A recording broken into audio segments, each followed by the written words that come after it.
Welcome back to another episode of Joey's HR Lounge. So thrilled that you decided to join us wherever you are in the world. And this week, I am a special guest, Megan Gregorczyk, who I have seen in different places all over the world. Megan is a workforce transformation strategist. And at the conferences and events that we've attended together, I've always been inspired by her way of thinking that has been informed by her years of experience in some of the major brands that are changing the world as we know it. And she's got an interesting perspective on that. So I'd love to open up our conversation that we have with the audience. So Megan, thanks for joining me today. Yeah, I'm happy to be here. Thanks for the invite. It's going to be fun. Yeah, well, so let's first get into it. How did we connect? We connected at, I believe it was at a Future Talent Council event. It is an organization, it's a think tank based out of Stockholm that I worked with for many years. And I find that they bring together just the most interesting people at the face of the intersection of technology and policy. And the reason I go to those meetings is to meet people like you, because I think as a group much more interested in figuring out the right questions to ask rather than just spouting off the right answers, which in today's world I find quite handy. Yeah, there are so many new questions that we have to ask ourselves. And I similarly enjoy participating at Future Talent Council events because it's just been nice to not only step outside of the bubble of like American HR, but also the bubble of the American workforce. So realizing that some of the best conversations that I've been a part of have been some of the ones where you're talking about student readiness for the workforce. And that's like a whole nother conversation that we should, as HR leaders, be talking about, but we don't always know where to go to have those conversations and who to have those conversations with. It's not always the career centers at universities or the ones that bring us in for job fairs, but there are some interesting change agents out there who are using their influence to make students ready for the future of work. So enjoyed meeting you there, and we've become good colleagues and friends.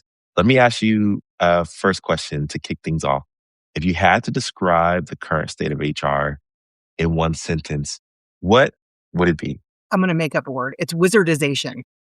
All right. Because I feel like all of us are the man behind the curtain and the Wizard of Oz. Yeah. We are expected right now to have all of the answers. We see organizations really coming forward and expecting HR to step up in different ways to figure out, frankly, things that HR is neither equipped to understand nor has understanding. And when you talk about, figuring out how to make AI work for a workforce, that's a pretty big ask. And so I feel like we're a little bit caught off guard. I think all of us, it is hard to talk about openly because HR folks, we've always had a hard time feeling like we have that seat at the table. And so getting asked to step up with a business forward strategy is a big compliment, right? It's finally that seat at the table that we've always been asking for. And it feels to me as though we have this element of showmanship going on. There's a little bit of success theater going on in a lot of HR organizations I see. Look at the framework I'm building. Here's what I'm doing. Here's what I know about the future. And there always has to be some element of like confidence. But I think we all need to chill out a little bit and stop trying to solve all of the things and figure out what the short-term things are that we have to figure out and how they benefit the long term, because we are not going to have all of the answers right now. And it's really important to say that. Yeah. Well, and that's also for those who are meeting you for the first time. Let's paint a picture around your expertise. So I mentioned that you're a workforce transformation strategist. You've worked with companies of all sizes and who have a footprint across many different regions across the globe. For those who are meeting you for the first time, can you give a little scale and context to your expertise? Yeah. So, I didn't start out in HR. I started off in sales. I carried a bag and I sold software over the phone for, I think, $18,000 a year was my first W-2 for American Airlines. I still have it. And what I've learned across my HR career, and I'll talk about those companies in a moment, it's that if you aren't a great salesperson, you cannot be a great HR person because every day we are selling solutions into the business. And if you don't know how to sell those solutions in a really meaningful way, it's really hard to be taken seriously. So I would say if I've had any kind of success at all across my career, it's thanks to sales. Mhm. I moved into learning and development, executive development. My entire family teaches. And what is really interesting about kind of my trajectory is that I'm having trouble with this concept of expertise, Joey, if I'm being honest. You said it. Okay, let's sit with that for a Yeah, bit. yeah. You said expertise. And I had somebody call me an expert recently, and I just thought, are you talking about me? Right. And I have suspicions about anybody that calls themselves an expert in anything related to humans. Mm. Because And why is that? yeah, look, the world is so nuanced and so changing, and especially in business, everything is so contextualized that I feel like there isn't a normal. I often just say to people, normal is a setting on a dishwasher. That's all it is, right? There is no normal. Yeah, And when there yeah. is no normal, it becomes hard to be an expert at anything. So to answer your question directly, I've worked in HR at companies like Broadcom C8 Technologies. It's where I started out. They paid for me to go out and get my master's in adult learning theory, and they really kind of built me and they let me play a ton. I got to travel the Mhm. world and figure out what my own view of human development was. And at the end of the day, it's very simple. It is every single employee needs to be able to answer the question, who do I want to be next in this company? And if you can keep your sights on that and keep a really smart business head, um, you can go far. So after CA Technologies, I was speaking at a Women in Tech conference, and this woman who was the head of executive recruiting for Amazon saw me speak. And she came up to me and handed me her card, and she said, my name is Susan, and I want you to come work at Amazon with this. And it was just like this crazy moment of, I'm a farm kid from Indiana. And you think, my goodness, I can't believe that this is happening to me. And it was. And it started off a career across Amazon, Google, GE, couple of startups here and there, ServiceNow, Snowflake, primarily in the tech industry. Mhm. And what I've learned is that as HR professionals, the least important thing is for us to show up with our suitcase full of tricks and say, here are all the things that I'm going to do for you. The very most important thing that we can do is to just ask the question, how can I help? And shut up and listen. Mhm. And Mhm. they will tell you what they need. Right. Being in HR is hard. We talked a little bit about like the challenge of being an expert and being expected to have answers. And I think that it's very easy to get caught up in the trap of designing solutions for the business that prove your own worth, right? That justify your job. And so my premise has always been to answer the question, if I and or my team did not exist in this company, how would I design it? How can I design this solution for managing performance, for doing executive development, for learning and development, for operationalizing HR process across hundreds of thousands of employees? The question becomes, if I wasn't here, what would I design? Because what I find HR doing often is putting themselves at the center of a process to make sure that they can continue to have that seat at the table. And what I've found is that if you can figure out an ecosystem and design it so that you're not the center of it, people will take notice in a far more meaningful, incredible way. You know, you said a few things that I parked on, and I didn't interrupt because it was such a great chat. But the first thing I wanted to address was what you said about there's no such thing as normal, and um, the thing about what you've just said in light of a a discipline that is driven by best practices and an industrial approach to work where we try to normalize everyone's inputs, outputs, and how we grade them. How does that land with you that like you have the strong conviction that there's no such thing as normal? And we even tell people to come and bring their full self to work. And my full self is not your full self. It's not my wife's full self. It's not my brother's full self, right? Like, how does all of that land with you? Because I think this is a part of the wizardry or the wizardization of HR is like, how do we get such disparate people to work together in a way that works for everybody while using tools that are changing left and right? What are your thoughts on that? So that was a huge question. I will asterisk this answer by saying it's probably not the right answer, but it's just like random thoughts that are occurring to me. And I love that you asked that question, right? Your questions are so thoughtful. The element of first, let's get onto the topic of bring your whole self to work or your authentic self. Nobody wants that. Why are we saying that? Nobody actually in the workplace wants to see anyone's authentic self because if I am a total mess and I have got things going on and I bring that to work and I just, create a mess all around me and it's distracting and it's hard to work with. Nobody actually wants that, right? What I would love to see is us move past that phrase and to say to bring your best self to work.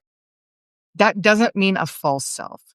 That means a best self. You show up every day and say to the company and to your coworkers, how can I help? It's that question. And what I'm finding challenging, in the US specifically, there is so much kind of havoc being played in this area of DEI, and I find it very hard to think about how HR can create a culture of we when we increasingly live in a society of I. Mm. That's very difficult. Everyone wants to be seen. They want to be heard. They want to be known. They want, they want all of the things about themselves to be understood and known and appreciated. Yeah. And that's hard, right? I think that there is an element of being a grown up when you show up to work to say the best that I can hope for is that I can see a path for myself here, that I believe in the work that the company's doing, and that I want to be a part of this. Mhm. And I'm going to bring myself to do that because you can go out with your friends all weekend long and be your authentic self. But there does need to be this trade off between being appreciated and being a part of something bigger than just yourself. You, one of the things that we do in our business is we we have pack names. So this was inspired by uh, realizing that there are countries where companies will even have mascots, or there'll be some unifying theme that everybody believes in. So for us, we're a wolf pack, and the premise of being a wolf pack is everybody brings their unique skills and abilities to contribute. And after a while, a couple of months in the organization, you get a nickname. Mine is Link. Uh, One reason it's Link is because my team sees me as the one of the most connected people in our network. So usually, if there's a challenge, I'm like, oh, okay, talk to so and so. Like we're friends. It should be fine. But also from the video game Zelda, Link is the main character who goes out and explores new territory, and so I love it because it's a cool name, and everybody's mantra and their pack name speaks to who they are and kind of like how they show up in the company.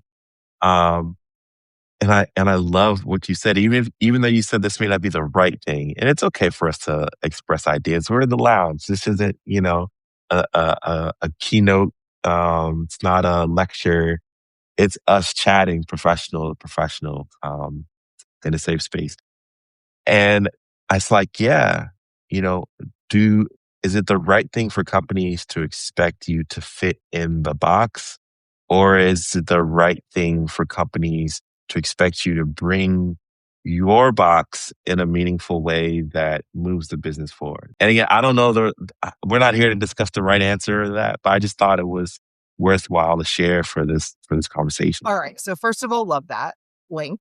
First of all, I'm no longer are you Joey. You're now Link to me forever. I'll take it. I'll take it. I love the Wolfpack idea because what we know about just leadership in general, right? I mean, how many Mhm, studies out there have been about the qualities of great leaders? What we know is that in the absence of leadership, people lack direction, they lack purpose, they lack mission.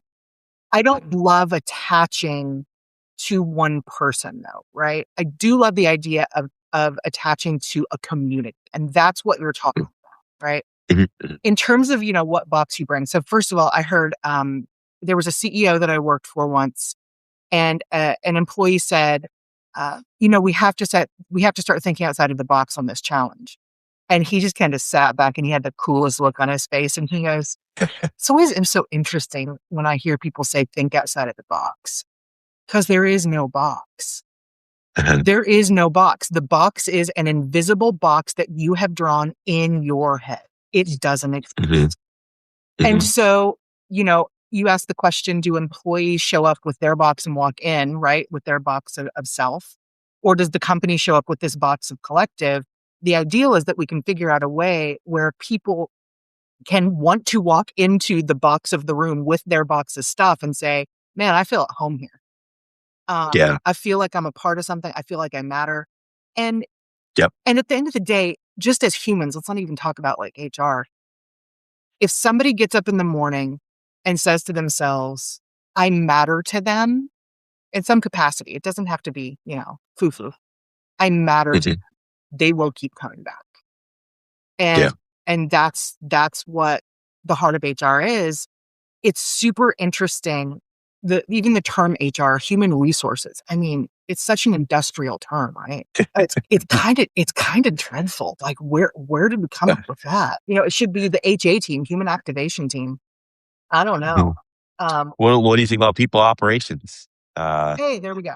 that's Beautiful. that's the other that's the other one that gets thrown around. People Beautiful. ops. People ops is Yeah. fine. Fine. Resources is we got to stop that. We got to nip that in the bud. Mhm, But there is this element of showing up and being a part of collective that is incumbent upon leaders to create. And mhm, leaders can't make it about themselves, especially HR leaders.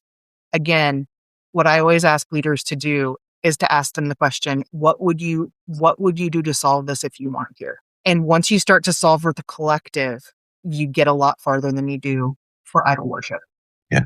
Well, let's take a hard pivot. I love setting the conversation around and centering it around people and the human experience at work.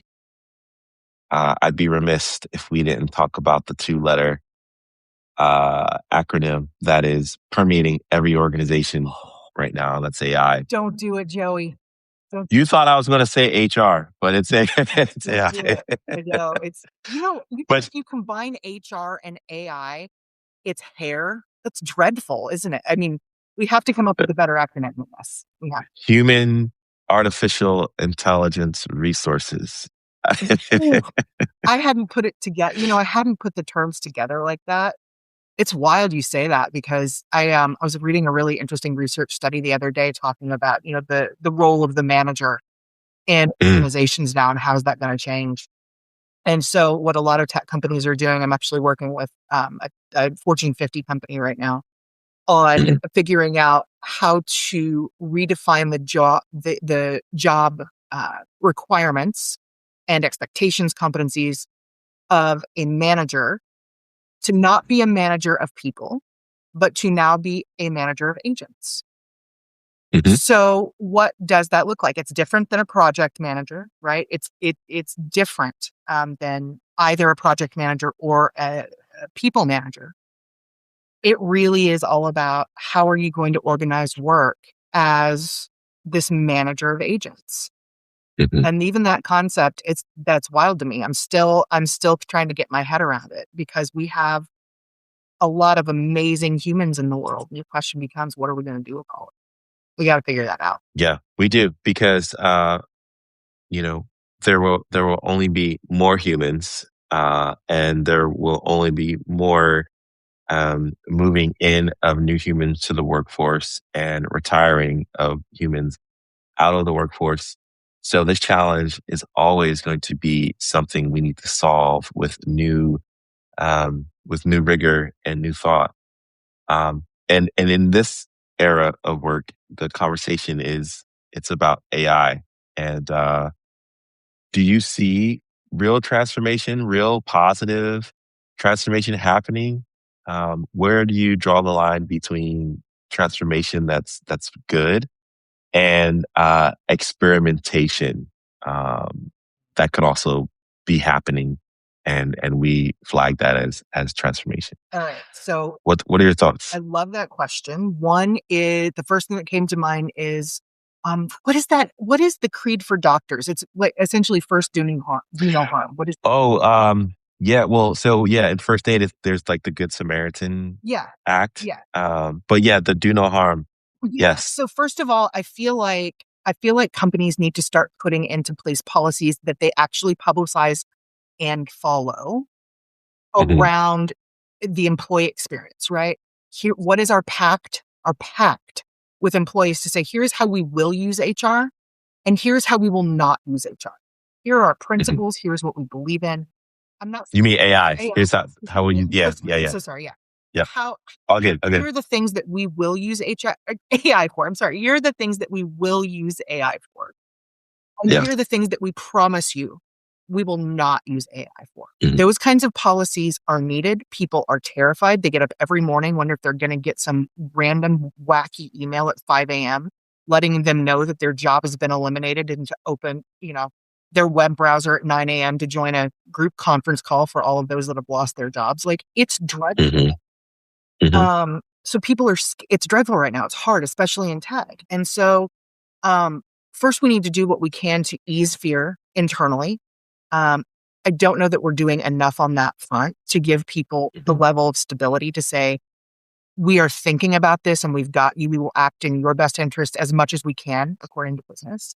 The other thing that came up for me when you were talking is this element of how we move toward being a more human culture in an AI driven world. Mhm. At the top of the podcast, you talked a little bit about students, right? You talked about what they bring. And, I have a nephew. He is 17 years old. He is, most teenagers, head down to his phone, just kind of Mhm. mesmerized all the time. And when I'm asking him questions about things, I ask him intentionally complex questions sometimes just to help him, like, how's he going to figure this out? Too often Yeah. he is going to AI. Um, I think that curriculums are going to have to change, right? Um, there is, there are two kinds of AI right now that we're really talking about. One is generative AI, which is creation. Mhm. One is predictive AI, which is like, a yes or a no. There's a predictive answer. And what the research shows us is that the quality of a prompt that someone gives into AI dictates the quality of the answer that they get. Mhm. And I'm really concerned about critical thinking right now. I'm really worried Yes. about systems thinking. And you're starting to see in the headlines a little bit more pop up about the importance of liberal arts educations. And when you talk about students or employees, those are actually the difference makers. Anybody can type a prompt into an AI, bot and get an answer. Mhm. But to be able to ask really thoughtful, critical questions that have a ton of depth, that's how we get depth out of AI. And so when I'm looking at students, when I'm looking at candidates for any type of role, I start asking them questions like, what was the most crucible moment of your life and what did you do to get yourself into a better place after that situation, right? Because there are a few elements of that get brought up. One is grit, which is very important, I would say. The other is they tell you what their thinking process is. Mhm. And so that question is important. I ask questions like, what is the hardest piece of feedback that you ever got and what did you do with it? Because that shows a bias for action, that shows agency and agility. So all of these Mhm. things that we're talking about, none of them have to do with being an engineer or coding. They have to do with how are Mhm. you going to show up to do the job that you were hired to do. Right. And we gotta Right. lean way into that. I don't even know if we're gonna have, 4-year universities anymore. You're starting to see these really interesting elements of people being um, open to more flexible learning models. We just went down to Mexico, and Mhm. we're at the Universidad De la Libertad. Veridad. Thank you. Sí, sí. It's so embarrassing. Hablo español un poco, pero nada más. Lo siento is about all I have. Like, that was how I got around Mexico. People would speak to me, and I would just be so embarrassed as the dumb American and say, "Oops, no habla." Don't worry, that was my experience in France All right, when I was all in Paris in October. right. It I know really is very little embarrassing French. at some points. Like, we need to just own that and say, "We're sorry, we're trying to do better." Some of us are trying to do better. So when we were down there, this is a really interesting school model because it is based around entrepreneurship. And I had, honestly, like goosebumps talking with one of the facilitators there. And I say facilitators because they no longer have professors. It's more of a visiting professor model. It is the most expensive school in Mexico, University in Mexico. And it has incredible people from all around the country that are dedicated to becoming entrepreneurs, many of them in the tech industry. They are doing incredible work, by the way. And it's all about making Mexico a better place. And so they bring in these fascinating folks. The guy I talked to had worked at Microsoft. He lived in Spain. He was from Mexico originally, and he came back because he believed in the mission. And this dude was an expert in machine learning. And he combined he combined his curriculum with the art of philosophy and philosophical thinking and the soul of religion. So his curriculum was machine learning, religion, and philosophy. Mm. And that, I think, is where we're going, because that makes a person lean in and go, "Oh, that's interesting." I sat and talked to them Mhm. 2 hours. I couldn't stop listening. And Mhm. those are the types of curriculums that are going to become, I think, the new way of thinking. Technology, you talked earlier about how HR always likes to show up with a structure. I mean, my question is, like, what if we stopped that? Mm. One of my questions that I ask to all of my HR teams when I go in and I get to start working with a group of folks is, what are the things that we're doing that if we stopped, no one would notice? And that question burns. That is not a fun question for people to answer, but it does free you up. Yep. Like, it frees you up a ton. And so I think a lot of these models that we show up with, those are the things that we can start to free ourselves from and start doing interesting thought experiments around things like machine learning and philosophy and religion to say, okay, where are we going next? And what are the jobs we design for the future? And we might design ourselves out of jobs, by the way. I think that's the hardest thing that I see in HR, right? When I Mhm. go into our organization, typically I'm brought in to help drive HR transformation. And everyone in HR says that HR has to transform. And here's what I find after I get in, and it's usually really uncomfortable for both of us, for us to find out that when I say HR needs to transform, I mean by 70%. And when they say HR needs to transform, they mean by 3%. And oh, by the way, it can't affect my job function specifically. It's just a Yeah. down, right? I think Yep. figuring out and being brave enough to say, if I'm good enough, right? If I am good enough to design myself outside of a job, or out of a job rather, if I'm good enough to design myself out of a job, then I promise myself that they will find more things for me to do. But you have to Mhm. take that leap of faith. Yeah. And I think HR is no different than maybe the marketing leader or the general counsel or the controller who has a natural desire for self preservation of like I need to own my desk because I don't know what other desks there are out there to own. But this era of work that we're in is unlike those of the past because it's compelling us to look elsewhere and look outward beyond the scope of what we normally do in our silo to find the new connections that need to be connected and the new technologies that we should be implementing. And that type of change is uncomfortable, not just for the HR person, but for a person in general. Because what you talk about, Megan, when you're like HR needs to change 70% and they want to change 3, what really is at the heart of that is identity. It's like, Right. who am I if you're asking me to change 70% of what I do around here or 70% of what people expect from me? Right. And am I on board with that change? And to tie it to your chat with the gentleman from the university, the whole machine learning and philosophy and religion, what what it what it compels me to think about is like we are requiring people to have a more informed level of ethics because these are new challenges. It used to be, thou shalt not kill, thou shalt not steal, thou shalt not covet. Now it is, thou shalt not lay off 10,000 people because the technology is promising to do the same thing. And we don't have a playbook for that. So it's moving our ethics forward to embrace the new pros and cons that come with digital transformation. Yeah.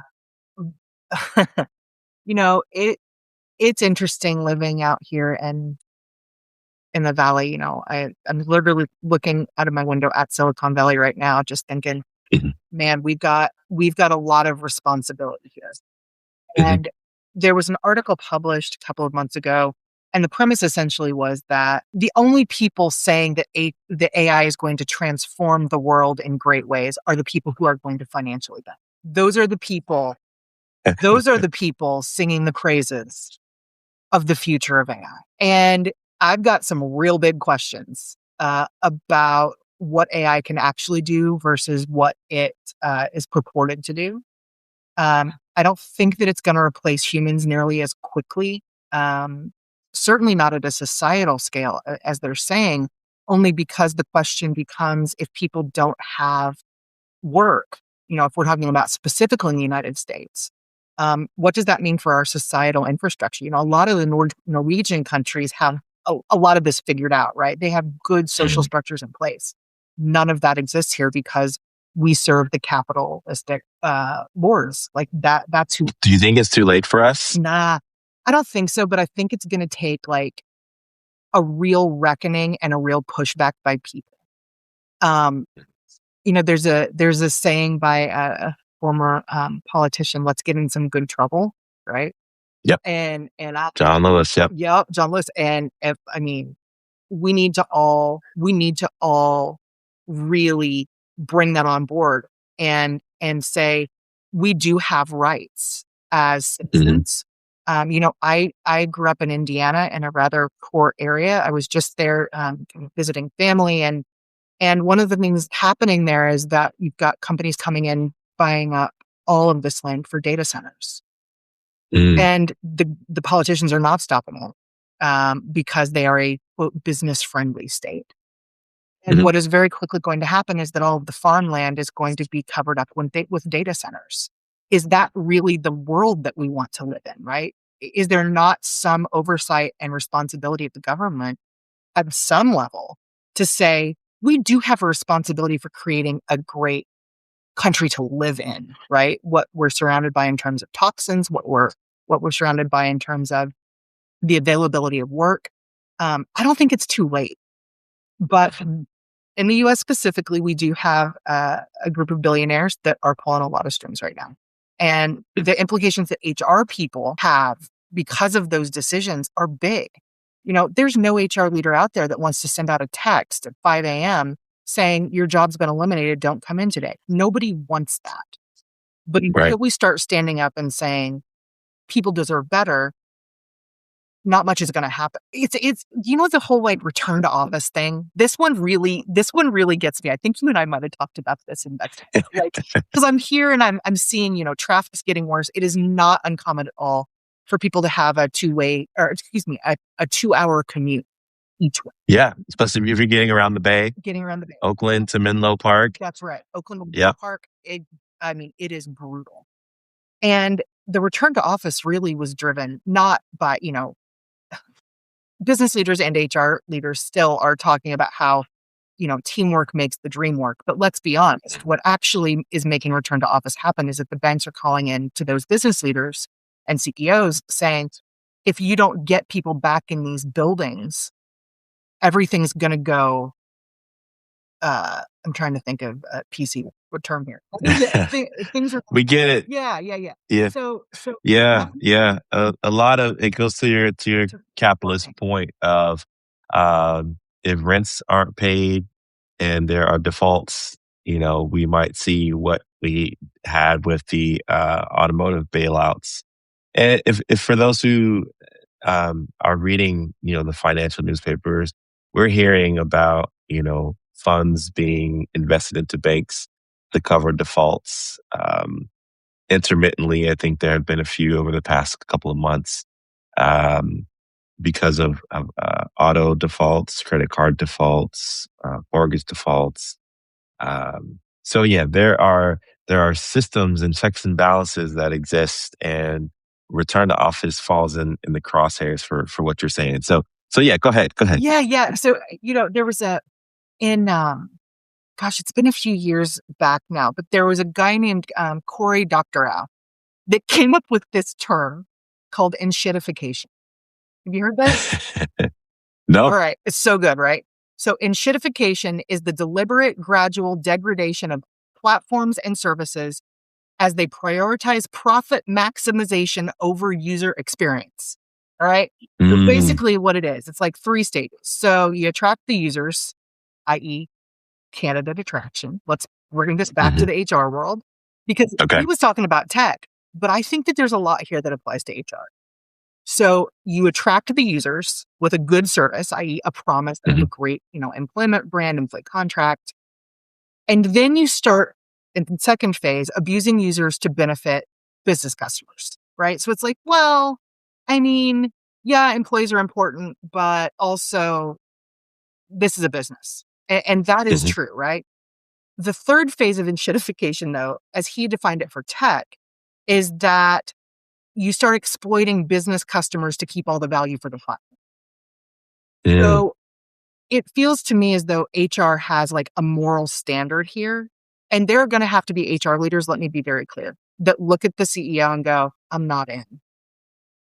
I'm going to go, well, I'm not in. I'm not in for this. When you think about that, for the HR technology buyer, all right, so whether that's CHRO, CFO, CEO, what sort of questions or accountabilities do you think the buyer needs to bring to that conversation to spot that happening or to hold a vendor accountable to that not happening? Okay, so I think internally it comes down to getting really clear about what you want the user experience to be.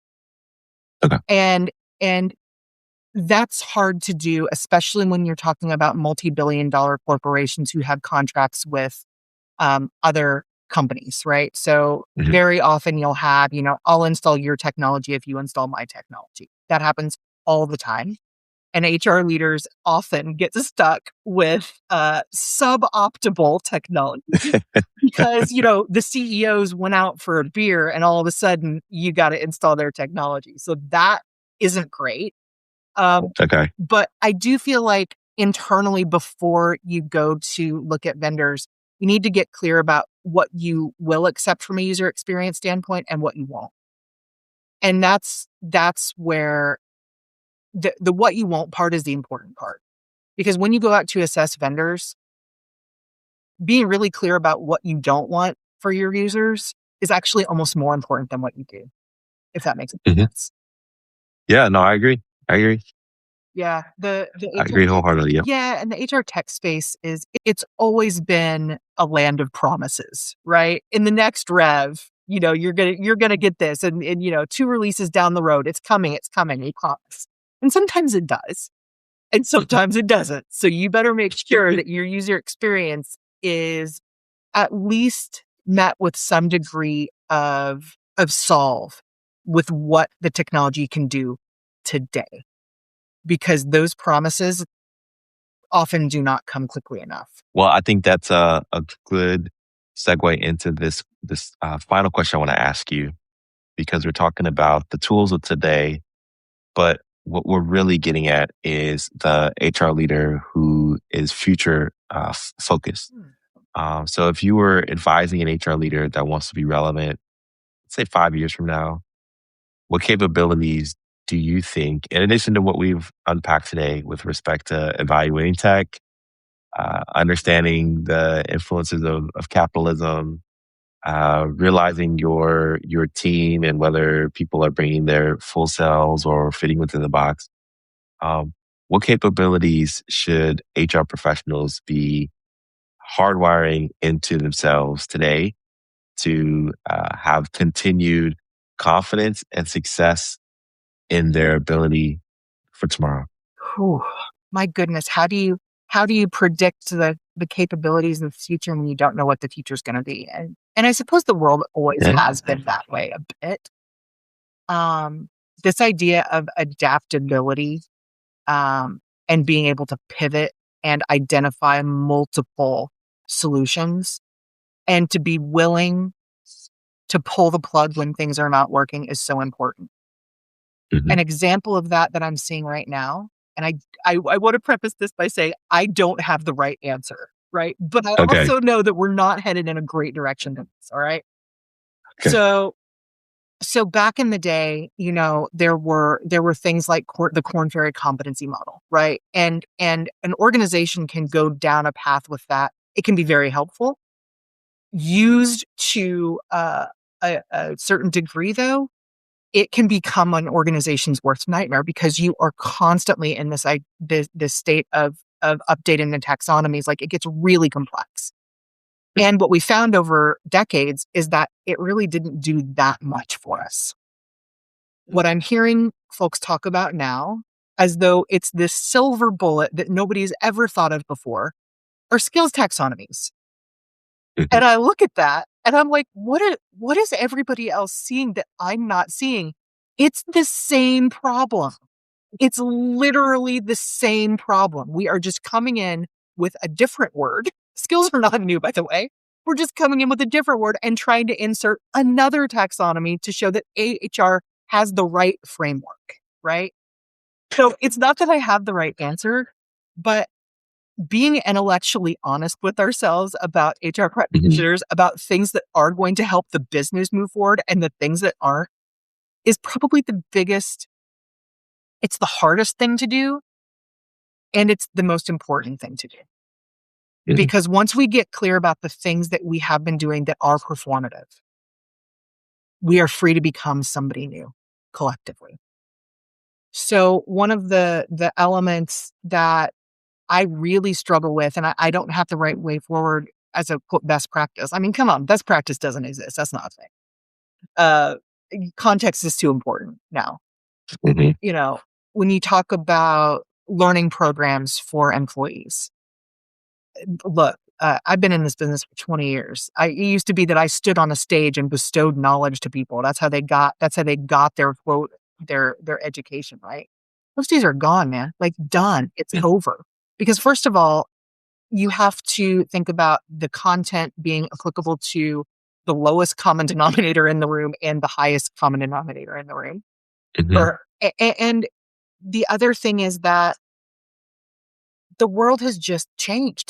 Technology has democratized growth. Mhm. Employees that want to grow will grow, and they don't need HR to do it for them. This idea of employee growth and career growth and how we've attached it to L&D, that feels like a false idol to me now. If we stop spending these millions and millions and millions of dollars on employee learning programs, what else might we do with that money? Right? To say to employees, here are all the technologies that you can use to go out and become the next version of yourself. Godspeed. Mhm. What would we do with ourselves then? Those are the interesting questions. But to your point, Joey, that requires being brave enough to let go of your identity.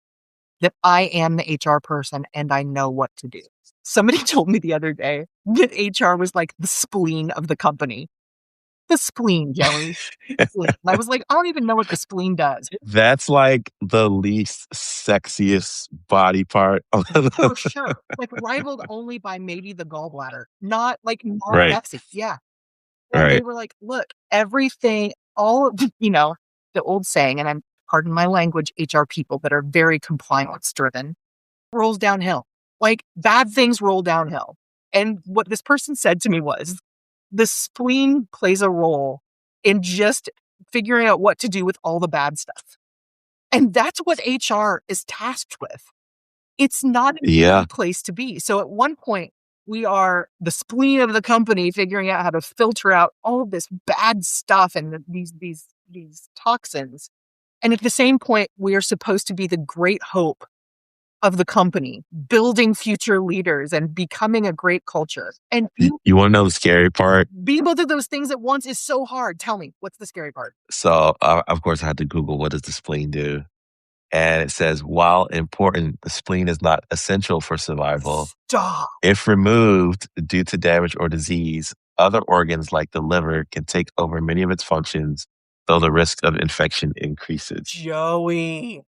Oh my God, we're the spleen. What are we gonna do? We're the spleen, man. See, We're gonna change. We're gonna change our body part. That's the first that's thing. the first I don't want to be anything that's non-essential. correct. And I mean, it's that. Okay, first of all, hilarious. I love you that up. But second of all, that goes to the point about your question about the HR executive of 5 years from now. Yeah. What can be farmed out? There's so much in your remit, I'm guessing, that could better fit into a finance org, that could better fit into an operations org. There are things out there. Put them back in the business. Stop acting like we are the expert of those things because we're not. We're not experts in things. We have to figure out what our identity is because we can't say that we're 50 things and be good at all of them, but we could for sure pick 10 and be amazing at them. And Love that. yeah, and being wise enough to know what levers to pull and what to pick. I think that's the key HR executive. Well, I think that was a mic drop moment. We can go ahead and land the plane. Megan, how can people get in contact with you, find you, work with you? What are the best ways to keep in touch? Yeah, for sure. So just ping me on LinkedIn. My account is open. I'm easily findable. To spell my last name, it is all of the consonants in a row. I'm kidding. It is GREGORCZYK. So Megan Gregorczyk. Hit me up on LinkedIn. I love philosophical conversations. I love pushing a few buttons, and I love getting into good trouble. So hit me up if you are interested in any of those things. Love that. Love that. I feel like this was such a rich episode. So we may even go ahead and break it into 2 parts. But this was such a fun time with you as always. And hopefully our paths will cross well, they were already crossed in 2026, but in the rest of the year, hope we get a chance to connect IRL. But thanks for being on Joey's HR Lounge and sharing a little bit about yourself, your perspective, and your lived experiences. And I know that our audience is benefiting from it. So till next time, everybody, take care and we'll see you on the next episode. Thanks, See you Joey. later. Bye.